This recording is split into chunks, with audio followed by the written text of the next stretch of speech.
Hi అండి. అందరూ ఎలా ఉన్నారు? బాగున్నారా? సో, ఇక్కడైతే మేము టెంపుల్‌కైతే బయలుదేరేసామండి. మీతో నేను ఖచ్చితంగా షేర్ చేసుకుంటాను గాబట్టి, అందుకోసం ఇంకా వ్లాగ్స్ అయితే ఆల్రెడీ అమ్మవారి టెంపుల్ చూసారు కదా! అందుకోసం ఈ మినీ వ్లాగ్‌తో చూపిస్తున్నాను. ఇక్కడైతే పార్కింగ్ ప్లేసులు చూసారు కదా! ఎంత పెద్ద పెద్దగా మెయిన్ రోడ్ వరకైతే ఇంక దుకాణాలు బాగా పెట్టేస్తున్నారు. పార్కింగ్ అయితే ఇంక జేసీబీలు పెట్టి మరీ చేపించేశారండి. ఇక్కడైతే ఇంకా ప్రతి గాడికి వాళ్ళు పార్కింగ్ ఛార్జ్ అయితే చేస్తున్నారు. ఇంకా కార్లకు గానీ, ఆటోలకు గానీ. ఆటోలు అయితే ఇంక సందు లేకుండా వెహికల్స్ చూడండి. ఆటోలు ఏంటంటే ఇంకా జనాలు మొత్తం తీసుకొస్తున్నారు.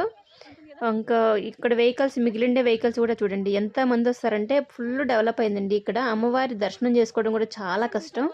అంత రష్ ఉంటది. సో, క్యూలో నిలుచుకోవాలి. అమ్మవారి దర్శనం చేసుకోవాలన్నా కూడా ఆ క్యూ అయితే 1 కిలోమీటర్ దూరంలో ఉంటది. సో, భయమేస్తది అక్కడికెళ్తే అమ్మవారి దర్శనం ఎప్పుడైతుందా అని.